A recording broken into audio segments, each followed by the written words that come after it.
உதிரத்தின் உறவோடு என்னை உறவாட விட்ட தாயே, முதிராத மொழியாலே முத்தமிழை நான் பேச முன்னின்று காப்பாய் நீயே.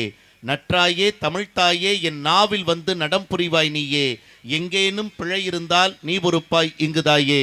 தமிழுக்கும் தமிழர்களுக்கும் என் சிறந்தாழ்ந்த வணக்கங்களை அன்போடு தெரிவித்து ஒரு நல்ல கைதட்டல் கொடுக்கலாம். நல்லா கொடுங்க பாப்போம். உண்மையிலுமே நடுவர் அவர்களே, 5 லட்சம் ரூபாய் கொடுத்தால் தங்கத்தட்டு கிடைக்கும், 50,000 ரூபாய் கொடுத்தால் வெள்ளித்தட்டு கிடைக்கும், ஒரு 50 ரூபாய் 100 ரூபாய் கொடுத்தா எவர் சில்வர் தட்டாவது கிடைக்கும்.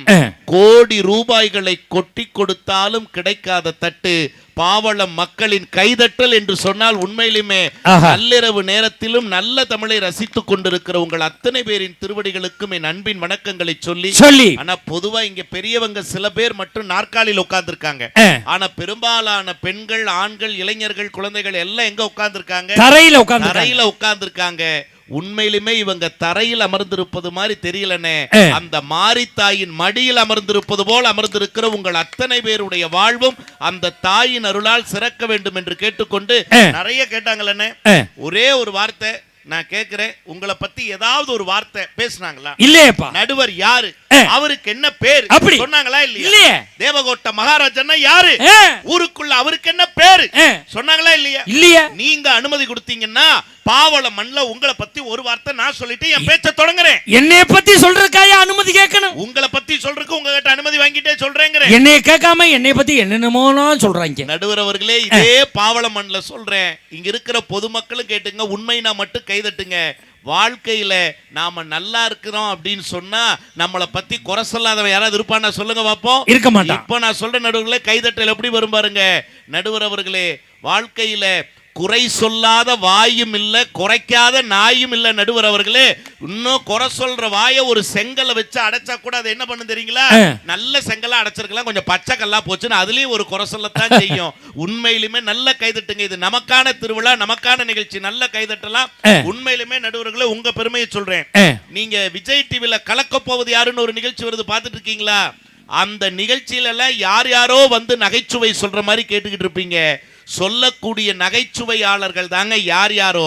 ஆனால் சொல்லக்கூடிய நகைச்சுவைக்கெல்லாம் சொந்தக்காரர் யாருன்னு கேட்டா, கிரியேட்டர் யாருன்னு கேட்டா, எங்கள் அன்பு அண்ணன் மேடை கலைவாணர் தேவகோட்டை மகாராஜன் சொன்னா ஒரு நல்ல கைதட்டல் பாருங்க. நான் டிவியில ஜோக் எழுதி கொடுக்கறதுக்கு ஒரு ஜோக்குக்கு 500 ரூபா கொடுப்பானுவ. அதான் அவங்க டிவியில பேசி 50,000 ரூபாய் சம்பாரிச்சிட்டு போயிடறான். நான் பைதுக்கிட்டு பைசல தான். கவலையே படாதீங்க நடுவர் அவர்களே, இதே நம்முடைய பாவள மண்ல சொல்றேன். பழைய படத்துல உங்களுக்காகவே ஒரு டயலாக் உண்டு. என்ன? என்னை நம்பி கெட்டவர்கள் யாரும் இல்லை, நம்பாமல் கெட்டவர்கள் தான் பல பேர் உண்டுன்னு ஒரு டயலாக் வரும். உங்களால 4 பேர் நல்லா இருக்கிறது தான் வாழ்க்கையில பெரிய விஷயம் நடுவர் அவர்களே. நான் இன்னைக்கும் கேட்கிறேன், நிறைய கேள்வி கேட்டாங்க என் தங்கச்சி. உண்மையிலுமே சொல்ல நடுவர்களே, என் தங்கச்சியை கூட நான் மன்னிச்சிருவேன். அந்த அம்மா ஒண்ணு இங்க உட்கார்ந்துருக்காங்க, மேடம் மேரி கியூரி. அங்க இருந்து மேரி கியூரி. நான் கேட்க, இவ்வளவு பல்ப்லயும் அந்த அம்மா நெகட்டிவ் மாதிரியே தெரியற மாதிரி ஒரு உருவத்தை எங்க இருந்து புடிச்சிட்டு வந்தீங்கன்னு தெரியல. அது அங்க இருந்து புடிச்ச வண்டலூர்ல இருந்து புடிச்சிட்டு வந்தீங்களா?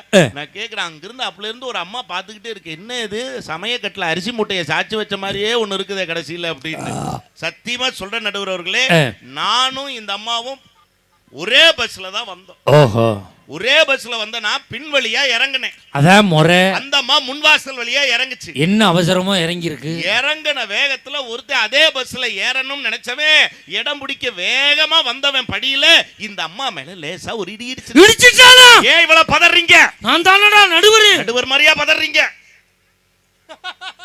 பதறித்தானே ஆகணும், நம்ம டீமை சேர்ந்த ஆளு. நான் கேக்குறேன், இடிச்சுட்டானா? இடிச்சிட்டான் அவ்வளவுதான். இடிச்சிட்டானா? இல்ல இடிச்சிட்டான் அவ்வளவுதான். இடிச்சிட்டானா? இடிச்சிட்டான் அவ்வளவுதான்.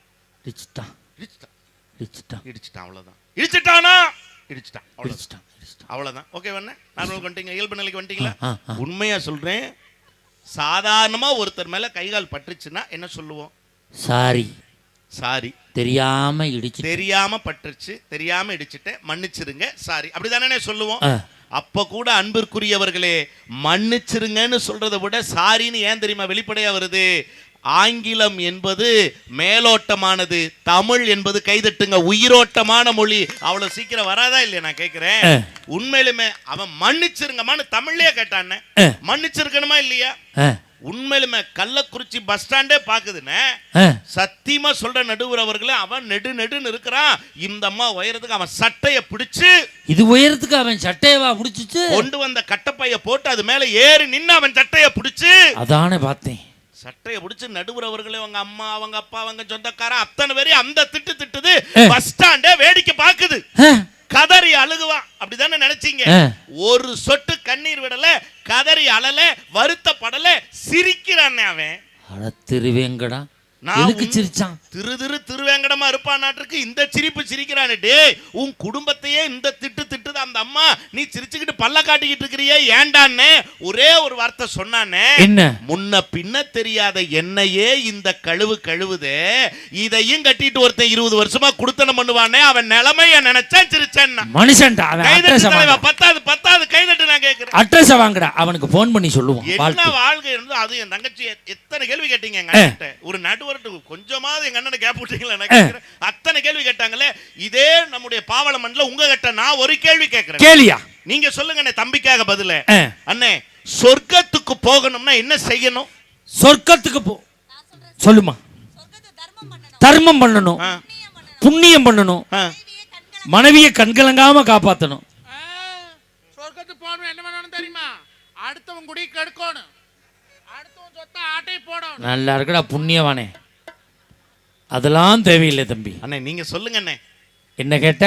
சொர்க்கத்துக்கு போகணும்னா என்ன செய்யணும்? ஒண்ணே ஒண்ணு செய்யணும். ஆண்கள் பெண்கள் ஐயா எல்லாரும் ஆர்வமா இருக்காங்க உங்க பதிலுக்கு. ஒண்ணே ஒண்ணு செய்யணும். ஒண்ணு செஞ்சா போதுமானே? ஆமாப்பா.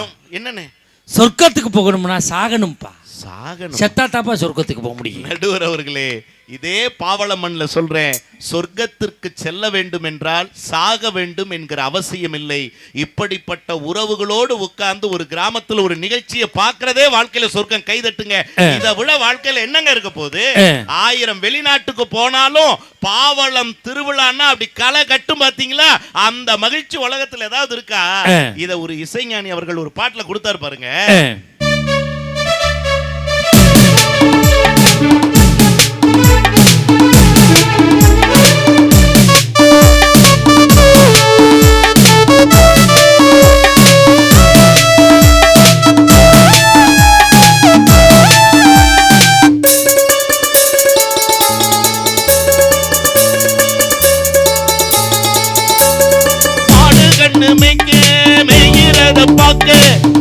வெளி இங்க இல்லையே, ஆடு மொழியாட்டம் போட்டு விளையாட அரச மர மேடை இல்லையே, காலரெண்டு பூட்டி கட்ட வண்டி ஓட்டி காணப்பட வழி இல்லையே, ஓடி வந்து புதுச்சு முங்கி குளிச்சு ஆட ஒரு வடை இல்லையே, ஒரு கடக்காரு பின்னாடம் பரப்பாரு நம்மூரு ரொம்ப மேலு பின்னாடம் பரப்பாரு நம்மூர போல ஊரு மேலு சொர்க்கமே என்றாலும் அது பாவலம் போல வருமா? அட என் நாடு என்றாலும் அது தமிழ்நாட்டை போல வருமா? பரதேசம் முழுதும் பேசும் மொழிகள் தமிழ் போலி நினைச்சிடுமா? சொர்க்கமே என்றாலும் அது நம்மூர போல வருமா? அட என் நாடு என்றாலும் அது நம் நாட்டை போல வருமா? நல்லா அந்த இசை நல்ல ஒரு கைதட்டல் கொடுங்க தம்பி. நல்ல வார்த்தை சொல்லுங்க. மத்த ஊருக்கு இந்த ஊருக்கு ஒரே ஒரு வித்தியாசம். என்னென்ன வித்தியாசம்? மத்த ஊர்லாம் பிடிக்கலன்னா எந்திரிச்சு போயிருவாங்க. இங்க அங்கேயே படுத்துருக்குறாங்க. அப்பப்போ முடிச்சு பாக்குறாங்க, இன்னும் இங்க போகலைடான்னு படுத்துக்கிறாங்க. இன்னும் போலடோ அப்படியே இருக்காதான் நல்லது. ஆனா உண்மையில என்ன நல்ல செய்திகள், நல்ல நகைச்சுவை, நல்ல பாட்டு எல்லாத்தையும் ரசிக்கிறாங்கல்ல. நான் கேக்குறேங்க, நிறைய கேள்வி கேட்டாங்க. நான் முதல் ஒரு வார்த்தை கேட்கிறேன். ஆண்களினுடைய உழைப்புங்கிற ஒரு விஷயம் சொல்லட்டுமா? உணர்ந்தவர்கள் தயவு செய்து கேட்டுங்க. நிறைய சொன்னாங்க, எத்தனை செய்யற நாங்கல்ல. என் தம்பி அதெல்லாம் எதுவுமே சொல்ல. ஏன் தெரியுங்களா? இதுதான் ஆணுக்கும் பெண்ணுக்குமான வேறுபாடு. என்ன தெரியுங்களா? குடும்பத்துக்காக உயிரையே கொடுத்தாலும் நான் உசுர கொடுத்தண்டான்னு சொல்லாததுதான் ஆணுடைய பெருந்தன்மை. ஆனா எதை செஞ்சாலும் சொல்லி காட்டுறதுதான் பெண்களுடைய தன்மை. கைதட்டுங்க. இதான நடப்பு, உண்மை. இதான உண்மை. நீங்க யோசிச்சு பாருங்க. வாழ்க்கையில் என்ன தெரியுங்களா?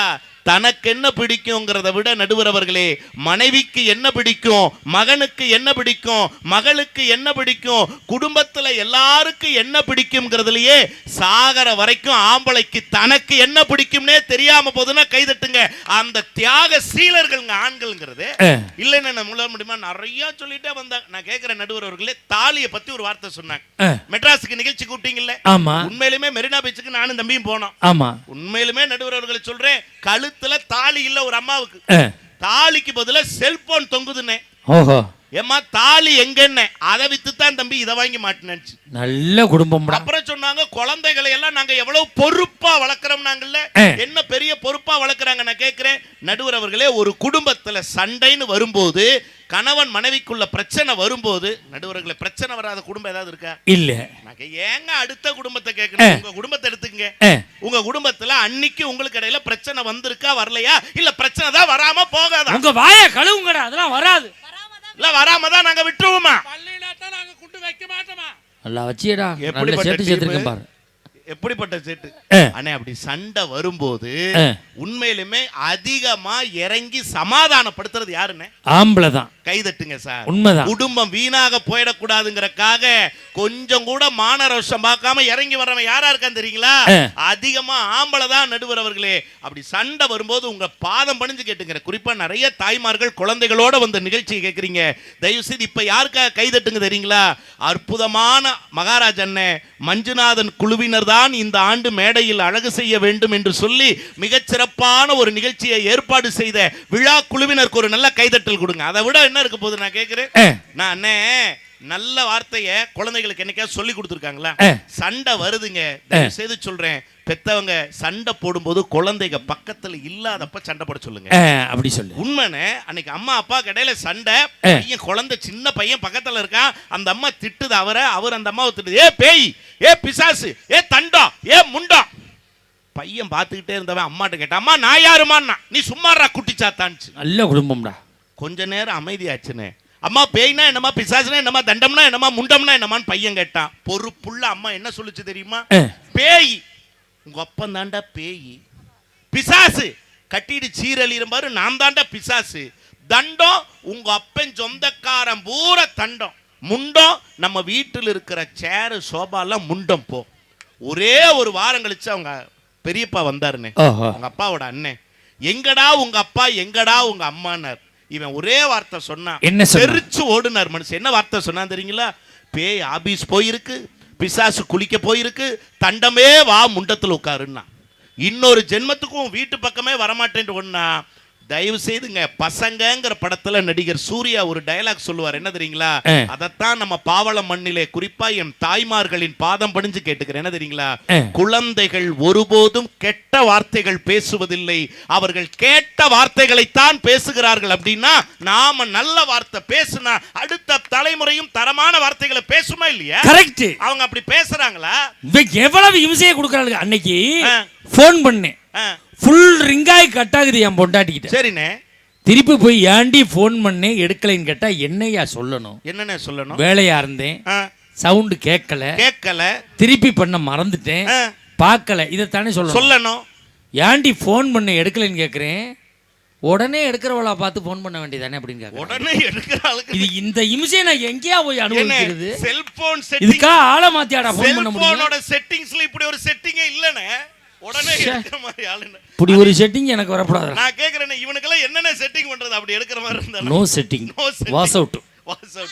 நான் கேக்குறேன், செல்லுன்னு சொல்லும் போது தானே ஞாபகம் வருது, 2 நாளைக்கு முன்னாடி எனக்கு போன் பண்ணினீங்க. ஆமா, ஆனா போனே போகலன்னீங்கல்ல. ஆமா, என்ன காரணம் தெரியுமா? என்ன காரணம்? 2 போன், ஏர்டெலுக்கு ஒன்னு பிஎஸ்என்எலுக்கு ஒன்னு 2 செல்லு வச்சிருந்தேன்ல, ரெண்டையும் நடு வாசல்ல வச்சு தீய வச்சு கொளுத்திட்டேன். ஏன் என்ன டவர் கிடைக்கலனா? டவர் கிடைக்கல நடுவர் அவர்களே, வீட்ல பிரச்சனையோ பிரச்சனை. என் தூக்கத்துல பட்டிமன்றம் முடிச்சுட்டு போய் செல்லை எங்க வச்சேன்னு தெரியலன்னு என் பொண்டாட்டி செல்லுல இருந்து என் செல்லுக்கு ஒரு ரிங் விடலான்னு பாக்குறேன். ஒரே அதிர்ச்சி நடுவர்கள். என்ன தெரியுங்களா? அவன் நம்பர்ல இருந்து பார்த்தா போன்ல பாக்குறேன், புருஷன் 1 புருஷன் 2ன்னு போட்டிருக்கா. நல்ல வேலை ஓ மயன் அப்பா 1 அப்பா 2ன்னு போடாம யோசிச்சு பாருங்க, இது குடும்பமா நடுவரவர்கள். அதனாலதான் அந்த காலத்துல பாட்டு கொடுத்தான், எந்த குழந்தையும் நல்ல குழந்தை தான் மண்ணில் பிறக்கையிலே அவன் நல்லவனாவதும் தீயவனாவதும் அன்னை வளர்ப்பினிலே, அன்னை வளர்ப்பினிலே.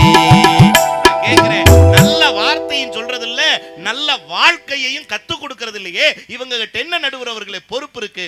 இப்படி சொல்ற நடுவர்களே, மாமியார் மருமக சண்டை வீட்டுக்கு வீடு இருக்கா இல்லையா? இருக்கு. நான் கேக்குறேன், மாமனார் யாரு? பொண்ணு கொடுத்தவரு. மாப்பிள்ளை யாரு? பொண்ணை எடுத்தவரு. இவங்க ரெண்டு பேரும் ஆம்பளைங்க தானே? இதுல என்ன சந்தேகம்? நான் கேக்குறேன் நடுவர்களே, இந்த ரெண்டு ஆம்பளைகளுக்கு நடுவுல பாவலத்த ஆண்கள் கைதட்டுங்க. பெருசா சண்டை வந்திருக்கா? கைதட்டுங்க. நான் கேக்குறேன். பெரும்பாலும் வராது. கைதட்டுங்க சார். மாமனாருக்கும் மருமகனுக்கு இடையில பெருசா சண்டை வராது. வராது. நான் கேக்குறேன். வந்தாலும் முடிஞ்சிரும். ரெண்டு பேரையும் சார் ஒரே ரூம்ல, மாமனாரையும் மருமகனையும் ஒரே ரூம்ல ஒரு வருஷம் ஒன்னா பூட்டி வைங்க. ஏதாவது சத்தம் வரும்? சன்னலை மட்டும் திறந்து வச்சா போதும். காத்து வர வாங்க கொடுக்க வாங்க கொடுக்க இருப்பாங்க. அவங்க பாட்டுக்கு சாப்பிட்டு அவங்க பாட்டுக்கு அமைதியா அவங்க பாட்டுல தூங்கிடுவாங்க. உண்மைதானே? இப்ப நான் சொல்றது உண்மைனா கைதட்டுங்க. மாமியாருங்கிற பெண்ணையும் மருமகள்ங்கிற பெண்ணையும் ஒரு வருஷம் உலகம் தாங்காது. ஓஹோ. ஒரு நாள் ஊடு தாங்காது. ஒரு மணி நேரம் புருஷன் தாங்க மாட்டான். ஒரு 10 நிமிஷம் ரெண்டு பேரையும் ஒரே ரூம்ல பூட்டி வச்சு கதவை திறங்க 11வது நிமிஷம் ஏதாவது ஒன்று தான் உசுரோட வெளியில வரும். கைதட்டுங்க. கைதட்டுங்க சார். சத்தியம்னா கைதட்டுங்க சார். அப்படியே திறக்கும் போது ரெண்டு உசுரோட இருந்தா திறந்தவன் செத்துருவான். உண்மைன்னு என்ன நான் கேட்கிறேன்னு. இப்ப அத்தை, அதாவது உங்க அம்மாவுக்கும் அன்னிக்கும் இடையில சண்டை வரும்போது நீங்க யாரு பக்கம்? என் பொண்டாட்டிக்கு எங்க அம்மாவுக்கு சண்டை வரும்போது நீங்க யார் பக்கம்? நான் வேலைக்காரி பக்கம். அந்த அம்மா தாண்ட அகலமா இருக்கும், மறைச்சுக்கிறோம். கேள்விப்பட்ட அது அழகா இருக்கும். நாங்க சீச்சி மாணிக்குமாருக்கு பெரியம்மா. பெரியம்மா நான் கேட்கிறேன் நடுவுல, இது என்ன வாழ்க்கை? அகலமா இருக்கும். ஆனா கண்ணதாசன் பாட்டெல்லாம் பாடினாங்களே, என் நண்பனுக்கு, அதாவது கண்ணதாசனுக்கு வாய்த்த மனைவி காது கேளாதவங்க. ஆஹா. என் நண்பனுக்கு வாய்த்த மனைவி. பாவலத்துல சொல்றேங்க, காது கேளாத கண்ணதாசன் மனைவியை போல என் நண்பனுக்கு வாய்த்த மனைவி வாய் பேச முடியாத. போகாத கோயில் இல்லைங்க, சத்தியமா சொல்றேன். இந்த மாரியம்மன் சாட்சியா, போகாத கோயில் இல்ல, பார்க்காத டாக்டர் இல்ல, செலவழிக்காத காசு இல்ல.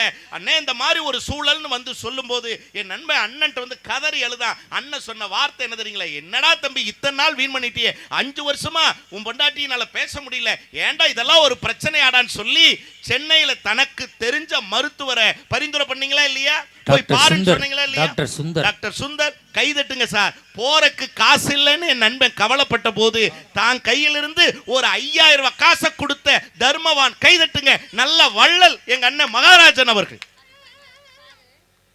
போய் டாக்டர் பார்த்தாச்சு. டாக்டர் அவன் மனைவிய செக் பண்ணிட்டு சொன்னாரு, உன் மனைவியினுடைய தொண்டை பகுதியில சின்னதா ஒரு சதை வளர்ந்துருக்குடா, ஒரு 3 லட்சம் ரூபாய் கட்டினா சின்னதா ஒரு ஆபரேஷன் பண்ணா 1 மணி நேரத்துல உன் மண்டாட்டிய பேச வச்சிடலான்னு என் நண்பன்ட்ட டாக்டர் சொல்லிட்டார். சென்னைக்கு போற பஸ்ஸுக்கே வழி இல்லாதவன் காசுக்கு எப்படி 3 லட்சம் ரூபாய்க்கு போவான்? அங்கிருந்து அண்ணே அப்படின்னு.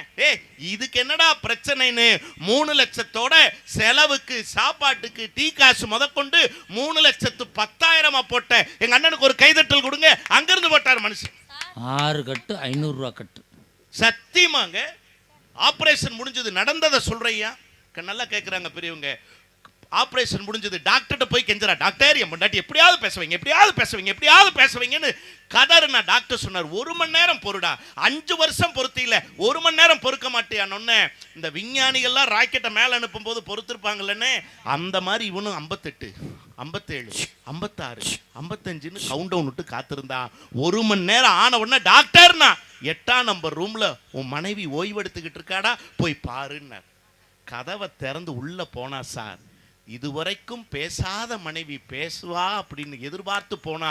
கண்ணே, மணியே, அமுதே, காதலேன்னு பேசுவான் போனா. அவ பேசின வார்த்தை என்ன தெரியுமானே? உன்னை கட்டி ஒரு வீடுண்டா, உன்னை கட்டி ஒரு நகனட்டுண்டா, உன்னை கட்டி ஒரு காரணம் உண்டா, உன்னை கட்டி எல்லாம் ஒரு சத்தம் உண்டா, நீ எல்லாம் ஒரு ஆம்பளையான்னா. கதவை அடைச்சிட்டு நம்மால் மறுபடியும் டாக்டர்கிட்டயே வந்தான். டாக்டர், எவ்வளவு செலவானாலும் பரவாயில்ல, திறந்ததை மறுபடியும் அடைச்சிருங்கன்னா. டாக்டர் சொன்னாரு, அடைக்கிறக்கும் திறக்கிறக்கும் இது என்ன வாய்க்கா வரப்பாடா, வேணா ஒரு 5000 ரூபாய் கட்டுருன்னா. எதுக்குன்னா, செவிட்டு ஆபரேஷன் பண்ணிடுறேன், அவ என்ன பேசினாலும் உங்க அதுக்கு கேட்காதுன்னாரு. இத்தனை காசுக்கு நீங்க தான் கதி. அந்த 5000 என்ன அதையும் உடனே ஜிபே பண்ணி விட்டாருங்க. மனுஷனுக்கு கைதட்டுங்க. இப்ப செவிட்டு ஆபரேஷன் பண்ணிட்டான். பொண்டாட்டி என்ன திட்டுனாலும் பிம்பிலிக்கு பிலாப்பின்னு சந்தோஷமா இருக்க, கைதட்டுங்க. வாழ்க்கையில் அப்படிதாங்க ஓடிக்கிட்டு இருக்கு மனுஷனுக்கு. இவன் பண்ணி விட்ட வேலை தான். மொத்தம் 3,20,000 ரூபா கொடுக்கணும் அந்த வெள்ளச்சாமி. காசு தாடாங்கிற என்கிட்டே பிம்பிலிக்கு பிளாப்பிங்கிறாயா. 3,20,000 காலியா போச்சு என் காசு. நடுவர் அவர்களே, வாரியார் சுவாமிகள் தான் சொன்னாரு, குடும்பத்துல மனைவிங்கிறவ அன்பு இல்லைன்னா எப்படி தெரியுமா, ஆறி போன காஃபியும் அன்பு இல்லாத மனைவியும் ஒண்ணுன்னார். ரெண்டுமே வாழ்க்கையில கசப்பைத்தான் தரும்னு சொன்னாரு. உண்மை. வாரியார் சாமிகிட்ட போய் கேட்டாங்க, ஒருத்தர் சைவமா அசைவமானு எப்படி சாமி கண்டுபிடிக்கிறதுன்னு. அவர் சொன்னார், ஒன்றும் இல்லை தம்பி, ரோட்டில் அடிபட்டு ஒரு ஆடு விழுந்துச்சுன்னு வச்சுக்க, கண்ணில் தண்ணி வந்துச்சுன்னா அவன் சைவம், நாக்கில் தண்ணி வந்துச்சுன்னா அவன் தாண்டா அசைவம் அப்படின்னாரு வாரியார் சாமி. கண்ணதாசன் அதுக்காகவே பாட்டு கொடுத்தானே மிக அழகா. எனது கைகள் மீட்டும் போது வீணை அழுகின்றது, எனது கரங்கள் தழுவும் போது மலரும் சுடுகின்றது. என்ன நினைத்து என்னை படைத்தான் இறைவன் என்பவனே, கண்ணை படைத்து பெண்ணை படைத்து இறைவன் கொடியவனே, இறைவன் கொடியவனே. எங்கே நிம்மதி, எங்கே நிம்மதி, அங்கே எனக்கு ஒரு இடம் வேண்டும், அங்கே எனக்கு ஒரு இடம் வேண்டும். நடுவர் அவர்களே, இப்படி ஒரு செய்தியோட நான் நிறைவு பண்றேன். என்ன தெரியுங்களா, அவங்க வந்து சொன்னதிலே என்ன சொன்னாங்க, 10 மாசம் பெண்கள் சுமந்து பெக்கறமே, அதை விட இவங்க என்ன பெருசா சாதிச்சுட்டாங்கன்னு கேட்டாங்கல்ல. கேட்டாங்கல்ல. இதே நம்முடைய பாவள மண்ல சொல்றங்க, பெண்களினுடைய 10 மாச பிரசவ வலியை விட கொடுமையான ஒரு வலி இருக்கு நடுவர் அவர்களே. என்ன வலி? வயிற்று வலியா? இல்லனே, பிரசவ வலியை விட கொடுமையான வலி என்ன தெரியுமா, கண்ணு வலி வந்தா இங்க வலிக்கும், காது வலி வந்தா இங்க வலிக்கும். என் தாய்மார்களை கேட்டு பாருங்க, பிரசவ வலின்னு ஒண்ணு வந்தா ஒரு பெண்ணினுடைய அணுக்கள் தோறும் வலிக்கும். கைதட்டுங்க. அவ்வளவு சிரமமான வலி பெண்ணினுடைய பிரசவ வலி. ஆனா அந்த பிரசவ வலியை விட கொடுமையான வலி என்ன தெரியுங்களா? என்ன வலி? நான் சொல்றேன், உணர்ந்த பாவள மக்கள் கைதட்டுவாங்க. என்ன தெரியுமா, தன்னுடைய மகனோ தன்னுடைய மகளோ ஆசைப்பட்ட ஒரு பொருளை வாங்கி தருவதற்கு கையில் காசில்லாத போது ஒவ்வொரு தகப்பனுடைய மனசிலும் ஒரு வலி வலிக்கும் பாருங்க. அது 1000 பிரசவ வலியை விட கொடுமையானது நடுவர் அவர்களே. அம்மா நாளைக்கு ஃபீஸ் கட்டணும்மா, ஸ்கூல்ல வெளியில நிப்பாட்டிடுவாங்க, அப்பா நாளைக்கு ஃபீஸ் கட்டலைன்னா காலேஜுக்கே வரக்கூடாதுன்னு சொல்லிட்டாங்கன்னு சொல்லும் போது அதே பெண் என்ன வார்த்தை சொல்லுவா தெரியுமா, கவலைப்படாத சாமி, அப்ப இருக்கான், நாளைக்கு தலையை அடமானம் வச்சாவது உனக்கு அந்த பீஸை கட்டுவான்னு சொல்றான்னா, எல்லா தாய்மார்களும் ஆண்டவனை நம்புறதை விட வீட்டில் இருக்கிற அப்பாங்கிற ஆம்பளையை நம்புறது தான் அதிகம்னு சொன்னா நடுவர் அவர்களே, அந்த ஆண்களினுடைய உழைப்பால் தான் ஒரு குடும்பம் மகிழ்ச்சி பெறுகிறது, ஒரு குடும்பம் மன நிறைவு பெறுகிறது என்கிற நல்ல தீர்ப்பை பாவள மண்ணுக்கும் மக்களுக்கும் வழங்குவீர்கள் என்கிற நம்பிக்கையோடு விடைபெறுகிறேன். நன்றி, வணக்கம். அருமையான பேச்சு. உண்மையில் நல்ல ஒரு கைதட்டல் கொடுங்க பார்ப்போம். இப்படிதான் இருக்கணும். நீங்க தினம் நிகழ்ச்சி பார்க்குறீங்க, தூக்க கலக்கம், தேர்வேரை இழுத்துருக்கீங்க, உடம்பு அசதி இருக்கும். அதில் ஏன் நீங்கள் இவ்வளோ தூரம் ரசிக்கிறீங்கன்னா உண்மையிலே ரொம்ப சந்தோஷமாக இருக்குது. இது நல்ல ஊர், நல்ல மக்கள். நேற்று ஒரு ஊரில் பட்டிமன்றம் தான் ஆரம்பித்தேன். 10 நிமிஷம்தான் ஆச்சு. ஒருத்தன் ஒடியாந்து மேடையில் விழுந்தான். 100 ரூபா அன்பளிப்பு வச்சுக்க அப்படின்னா, பேர் சொல்லாத வச்சுக்க அப்படின்ட்டான். திருப்பி 1/2 மணி நேரம் ஆச்சு. பின்னாடி என்னை ஒருத்தன் சுரண்டுனான். என்னன்னு திரும்பி பார்த்தேன், அதே ஆள். மறுபடியும் 100 ரூபா கொடுத்தான். பேர் சொல்லாத, திட்டுவாங்க, அவன் பேர சொன்ன வச்சுக்கன்றான். திருப்பி 50 ரூபா கொடுத்தான். மொத்தம் ஒரே ஆள் 250 ரூபா கொடுத்தான். எல்லாம் பட்டிமன்றம் முடித்து வீட்டுக்கு போயிட்டாங்க. அவன் மட்டும் போவலையாடான்னு கேட்டேன். போதையில் எல்லாத்தையும் கொடுத்து விட்டேன். திருப்பி தந்துரு, என் பொண்டாட்டி திட்டுவா, திருப்பி தந்துரு அப்படின்னா. அப்போ நான் என்னடா பண்ணுறதுன்னு கேட்குறேன். 3 மணி நேரம் வச்சுருந்தாயில் 10 ரூபா சேர்த்து கொடுன்னு கேட்குறாயா.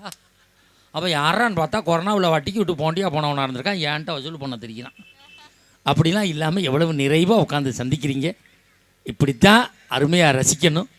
தீர்ப்பில் நான் நிறைய விஷயங்கள் சொல்ல வேண்டியது இருக்கு. நிறைவு வரை நீங்கள் இதே ஆதரவு தர வேண்டுமாய் வேண்டி சென்னை வண்டலூரிலிருந்து வந்திருக்கக்கூடிய பின்னணி பாடகி சென்னை இராணி குமார் அவர்கள் பேசுவார்கள். அதைத் தொடர்ந்து தீர்ப்பு நடைபெறும். தம்பி பாடும்போது இந்த அம்மாவுக்கு எக்கோ கொடு, என்ன மறந்துடாத.